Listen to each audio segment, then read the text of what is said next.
there is an epidemic failure within the game to understand what is really happening.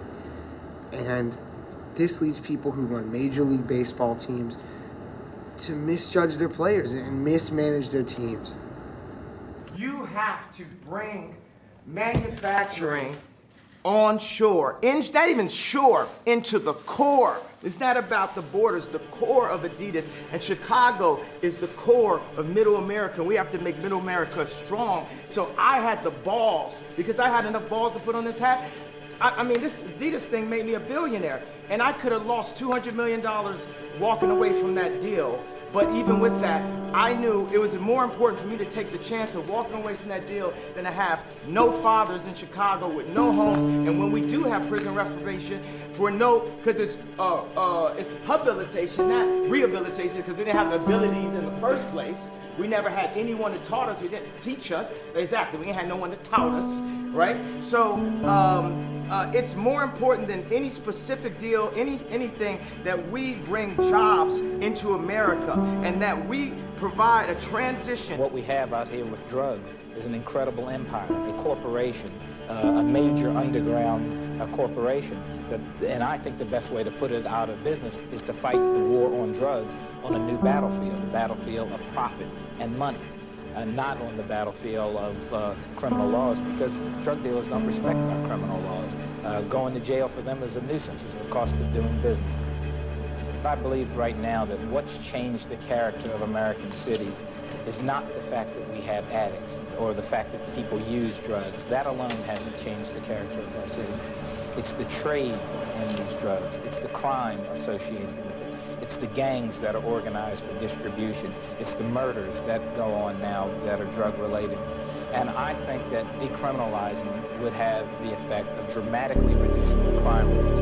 It's difficult to tell a kid to give up $500 a week and earn $87 a week. So we have to... A mix of education that empowers people and gives them modern information. Like, sometimes people say, this kid has ADD, this kid has ADD. He don't have ADD, school is boring. It was boring, it's not as exciting as this. We have to make it more exciting, we have to mix curriculums. You play basketball while you're doing math. You learn about music while you meditate in the morning. We have to instate mental health and art programs back into the cities. Generally, you want education to be like as close to a video game as possible, like a good video game. Like, you do not need to tell your kid to play video games. They will play video games on autopilot all day.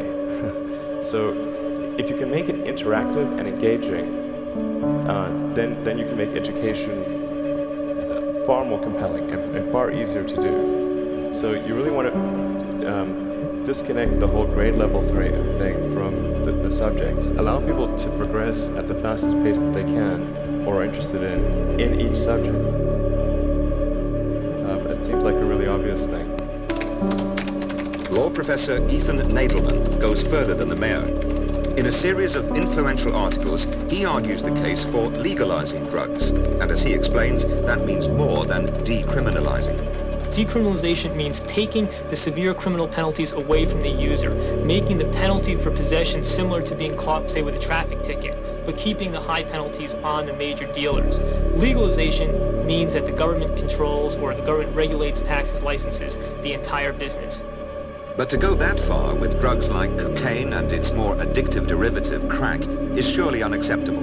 People say, my God, imagine giving out crack or selling crack in government-run clinics or government-run outlets. Imagine this scenario. Imagine that any adult could go into a government-run clinic and say, I'll have some of that crack. And above the crack counter, it says, this substance crack, 75% pure cocaine, 65% chance of addiction, 1 in 1,000 shot you die the first time you use it. Now the question is, what's the market going to be for a substance like that, besides the people who are already drawn to those sorts of risks right now?